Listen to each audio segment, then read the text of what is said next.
के इफ्तिताई प्रोग्राम में हाजिर थे। दादा भुसे साहब का कोई बड़ी उनके सर पर अगर कुछ कचरा या कुछ आ गया तो उसको साफ भी कर रहे थे। ये जी हुजूरी। उसके बाद भी आजी माजी आमदार कुछ भी नहीं बोलते, उनके प्रोग्राम में जाते हैं, उन पर कोई बात नहीं बोलते कि यार शिवाजी पुतले को बनाने की कोई ज़रूरत नहीं थी।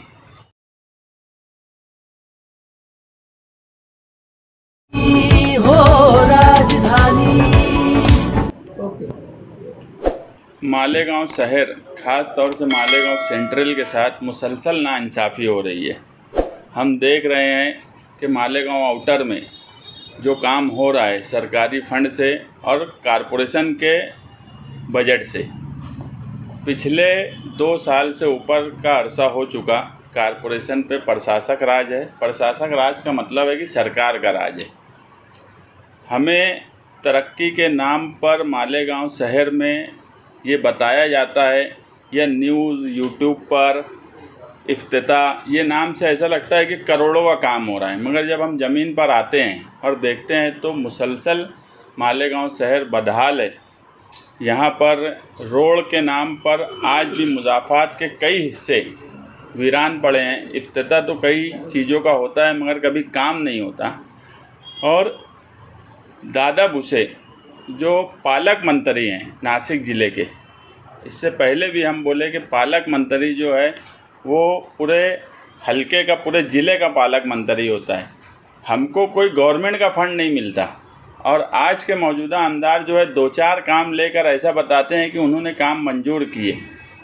पीछे जब 5 साल शेख आसिफ खानवादे का कॉरपोरेशन पे राजपाट रहा, उस वक्त भी सारे कामकाज दादा भुसे की मर्ज़ी से ही किए गए। ऐसा क्या जादू है दादा भुसे के अंदर कि माजी आमदार और आज के आमदार ये दोनों उनके रंग में रंग जाते। जब जैसा मौका मिलता है मंत्री साहब को वैसा फ़ायदा उठाते, मगर मालेगांव की बदहाली पर ये नहीं बोलते। आप देखे होंगे कि हमारे मौजूदा एमएलए उस तरफ के इफ्तिताई प्रोग्राम में हाजिर थे। दादा भुसे साहब का कोई बड़ी उनके सर पर अगर कुछ कचरा या कुछ आ गया तो उसको साफ भी कर रहे थे। ये जी हुजूरी कहीं ना कहीं मालेगांव शहर का दबदबा कम कर रही है, जबकि होना ये चाहिए था कि वो इफ्तिताह में जाने से पहले उन्हें मालेगांव शहर और ख़ास तौर से मालेगांव सेंट्रल की जो बदहाली है उस पर बात करना चाहिए थी। नियोजन समिति में वो हैं, नियोजन समिति में होने के बाद भी हमें कोई फ़ायदा नहीं होता। अभी जो है 130 काम का टेंडर पीडब्ल्यूडी से निकला।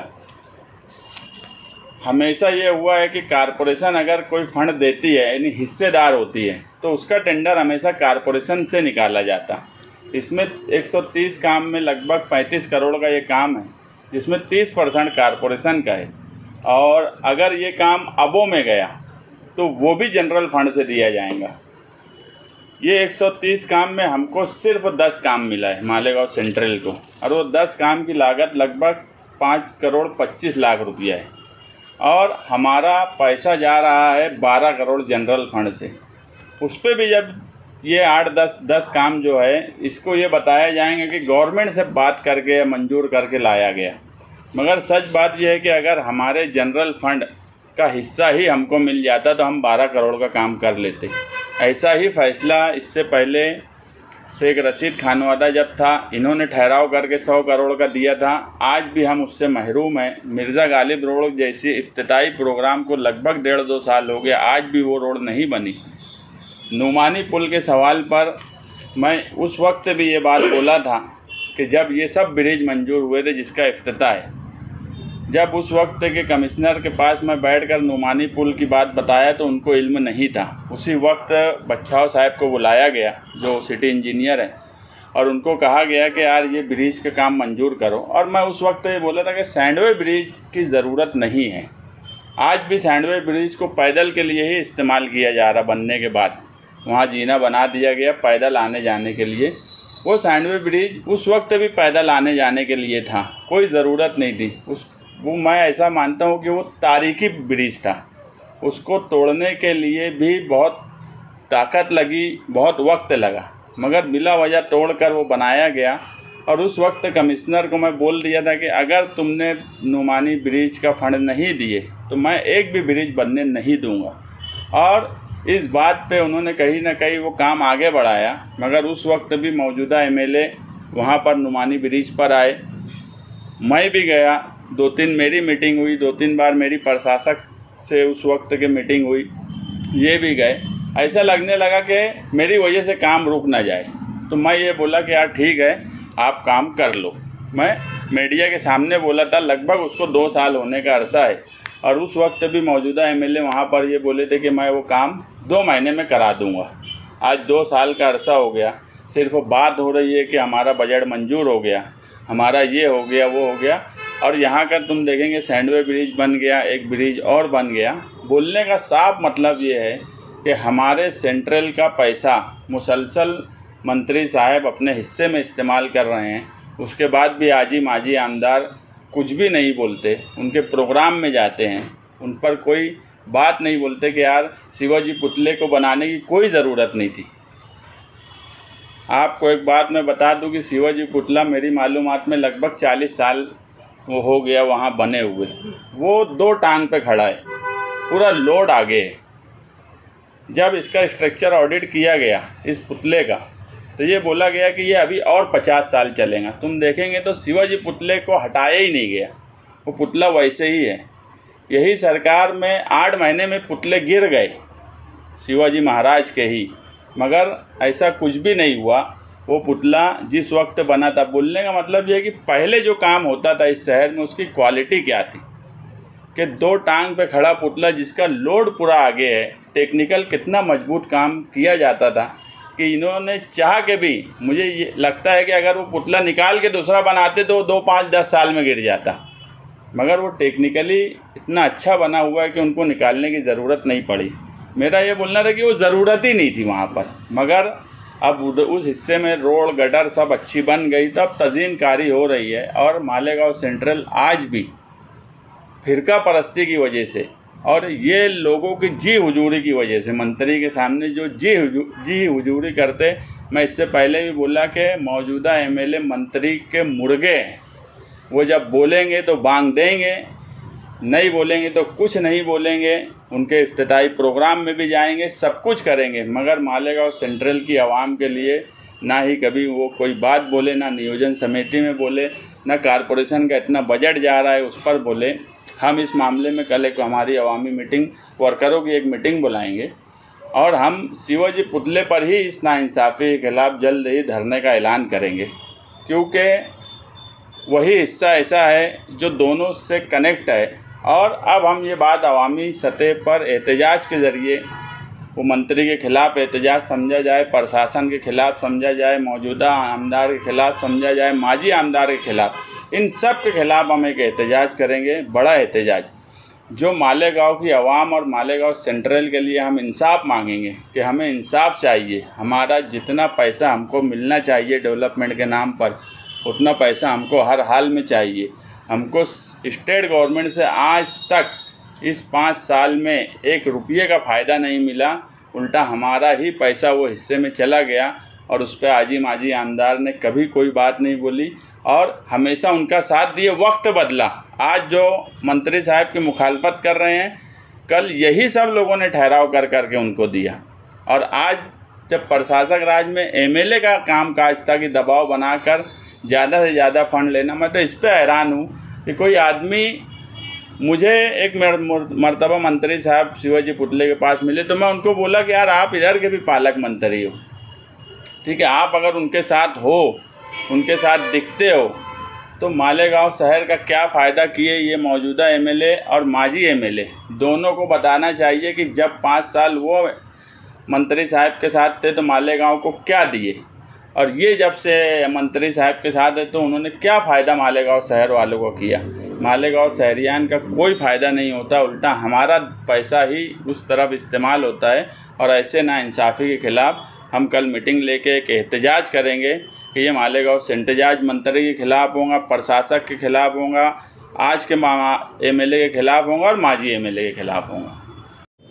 तो 50% तो मिलता, 3% काम अगर हमको मिला है जो काम हुआ है और उस पर वाहवाही, उस पर फोटो, उस पर ये तो शर्म आना चाहिए कि ये जब मैथमेटिक्स ये कर ले कि 70% टैक्स देने वाले 70% रुपया हमारा और हम 3% काम लेके वाहवाही करते मंत्री की, तो ये शर्म आने वाली बात है। ऐसे सब लोगों का खिलाफ, ये नाइंसाफ़ी के खिलाफ, इन सब के खिलाफ एहतजाज होना चाहिए। और ये मौजूदा एमएलए ही किया, ऐसा नहीं है, माजी एमएलए जो है उनका भी तरीक़ाकार यही रहा है मालेगांव शहर के साथ। जो लोग एहतजाज कर रहे वो खुद चैंपियन चोर है, उनकी कोई बात मानने वाला नहीं गाँव ये। और ये नकल कर रहे, ये सब हम करके 2019 के इलेक्शन में हम ये सब दूरबीन ये सब कर चुके। इनके कहाँ गए 58 काम, आज भी इनके काम नहीं है। कहाँ गए 37 काम, आज भी इनके काम नहीं है। तुम बोल कौन रहा? चोर चोर को बोल रहा कि तू चोर है। तो ये बात लोगों को समझ में आती। हम जब भी हमने सारे पेपर निकाले, मैं इससे पहले ही बोला कि मैं 1 साल से बदउनवानी के सवाल पे कुछ नहीं कर रहा जानबूझकर, क्योंकि मुझे ये मालूम है कि अगर मैं जब कोई बात बोलता या मैं जब कोई काम करता तो मैं कागज़ पेपर सब इस तरह से करता, उस पर मुझे मेहनत भी बहुत करना पड़ती, लोगों को समझ में आता। मैं आज भी सबके पेपर निकाला हूँ। माजी आमदार अगर चैंपियन चोर थे तो आज के आमदार उनके बाप ही निकलेंगे जब मैं कागजात निकालूंगा चोरी में, और रिकॉर्ड के साथ बताऊंगा। मगर अब हम भी इलेक्शन लड़ने वाले हैं, हम भी सियासी लोग हैं, तो हमारा भी कुछ प्लान है, कुछ प्लानिंग है। वक्त के साथ बताएंगे कि आप क्या करना है। और जब हम करेंगे तो इंशाअल्लाह पूरा शहर देखेगा कि करप्शन के ख़िलाफ़ अगर हम कोई बात बोल रहे और कोई एहतजाज, ये नकल उकल करना हमको निहाल साहब ने सिखाया नहीं। अगर हमारी कोई नकल करता और वो काम करने लगता तो हम उसमें पढ़ते ही नहीं। हम जब करेंगे तो पूरे शहर को समझेगा कि किस कब्रिस्तान में चोरी हुई, किस मस्जिद के पास की रोड गायब हो गई, ये सब चीज़ भी रिकॉर्ड के साथ मेरे पास मौजूद है। मगर मैं बोला हम सियासी है, हमको भी इलेक्शन लड़ना है, तो वक्त के साथ हम बताएंगे क्या है। क्या सिर्फ नहीं, माजी एमएलए और आजी एमएलए, माजी एमएलए जो बार बार बोलते हैं कि मैं फ़ंड लाया, मैं भी 10 करोड़ लाया, 15 करोड़ लाया, तो उन्होंने भी लाए तो कई काम नहीं किए। अरे इनका तो कई सेटलमेंट हुआ है, वो भी मैं बता सकता कि एक ही कब्रिस्तान में काम डाल दिए। माजी एमएलए का भी रिकॉर्ड है कि वो भी काम डाले हुए और ये भी डाले हुए, और दोनों ने बैठ के सेटलमेंट कर लिए कि एक काम करके दोनों बिल बना लो, रिकॉर्ड पे। तो मैं ये बोल रहा कि ये महाज हम सिर्फ मौजूदा एमएलए के बारे में नहीं खोलेंगे। जो लोग बड़े बड़े दावे करते कि यार हम करोड़ों फंड लेके आए, हम एमएलए नहीं रहते हुए भी करोड़ों लेके आए, एक एमएलए रहते हुए करोड़ों लेके आए, वो 366 करोड़, लेकिन इनका सेटलमेंट एक जगह पे नहीं हुआ है। ऐसी 4 से 5 जगह है जहां दोनों का फंड था और दोनों ने आपस में बैठ के बातचीत कर ली कि एक काम करेंगे और दोनों बिल बनाएंगे, और मैं रिकॉर्ड के साथ आगे पेश कर दूंगा वो। तो मैं जो बात बोल रहा कि ये मिली जोड़ जो है 1999 से इस शहर में है। 1999 का फतवा लिखने वाले भी एक सहाफ़ी मालेगांव का कभी इनकार नहीं कर सकता। 2004 में भी एक सहाफ़ी मालेगांव का जिसने फतवा उनको लिख कर दिया, वो अखबारात में जब वो ताल्लुक़ में लिख के दिए होंगे जो सहाफ़ी थे। उसके बाद जब नदी का वो हिस्सा कट हुआ तो शेख आसिफ फैमिली को लगा कि अब निहाल साहब को किसी को लाने की ज़रूरत है।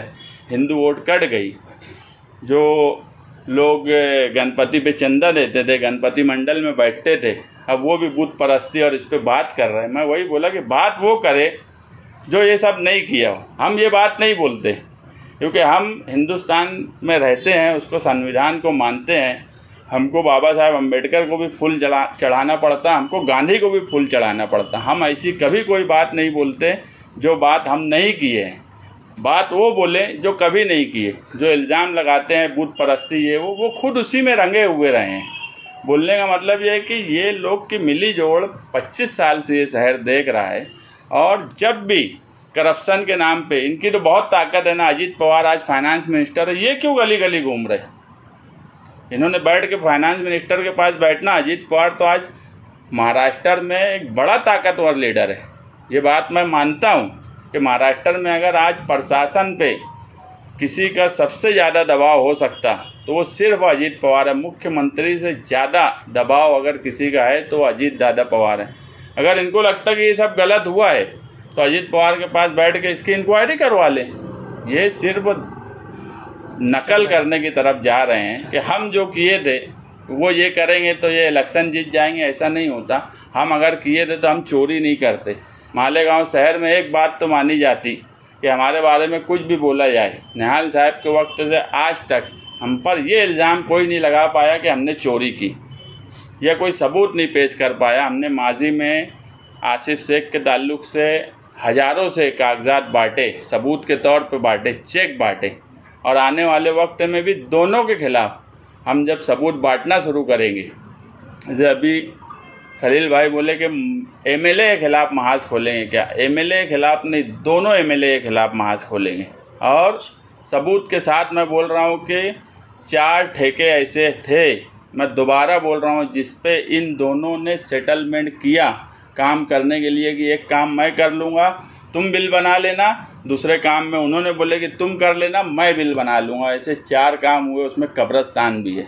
जब आवाम के सामने ये सारे कागजात आएंगे तो मुझे नहीं लगता कि इन पर जो लोग एतमाद करते हैं थोड़ा बहुत, उनका भी एतमाद ख़त्म हो जाएगा। इस तरह की चोरियां इस शहर में की है और उसी का नतीजा है कि आज शहर जो है पसमानदगी और डेवलपमेंट को तरस रहा है।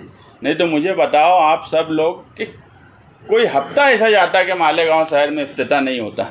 कोई हफ्ता नहीं जाता ऐसा कि मालेगांव शहर में इफ्तिताह नहीं हो रहा। 2-2 4-4 हफ्ते में इफ्तिताह हो जाते, उसके बाद भी कुछ नहीं होता। वो जो 11,000 कॉलोनी में गार्डन की बात है वो भी कभी बनने वाला नहीं, सिर्फ एक इफ्तिताह है। और ये जो PWD में, एक बात बोलना भूल गया, ये PWD में काम इसलिए दिया गया है कि शिवसेना के कुछ ठेकेदारों ने मौजूदा एमएलए को ये कहा कि कारपोरेशन के बजाय यहाँ से टेंडर निकालो PWD से, तो हम तुमको ठेका मैनेज करके दे देंगे। तो वो ये नहीं बोले, उनको 5 करोड़ का ठेका मैनेज करके चाहिए ठेकेदारी के लिए। उनको बोलना ये चाहिए था कि अगर 35 करोड़ का काम है तो आधा काम सेंट्रल में दो। मगर मैं बोल रहा हूँ कि ये सिर्फ ठेकेदारी की नीयत है इनकी। तो वो ठेका मैनेज करने के लिए काम PWD में दिया गया कि दादा भूसे मंत्री जो है उनके प्रेशर में इनको 5 करोड़ का ठेका मैनेज करके मिल जाए, ये रुपया पैसा कमा ले। काम की नीयत है ही नहीं। काम की नीयत होती तो ये बोलते कि इसमें से 20 करोड़ का काम सेंट्रल में दो, 15 करोड़ का उधर दो। मगर ठेका मैनेज करने की जिम्मेदारी मंत्री साहब के कुछ ठेकेदारों ने मौजूदा अंदार से ली है, इसलिए उन्होंने ये ठेका कारपोरेशन के बजाय PWD से निकालना तय किया। डायमंड कारपेट, हमारे वहाँ कारपेट, गराज, हेडलोन, रेलवे वाला कारपेट होलसेल रेट में दिया जाता है। हमारा पता याद रखें, मुस्तफ़ा बंगार बाज़ार, डायमंड कारपेट।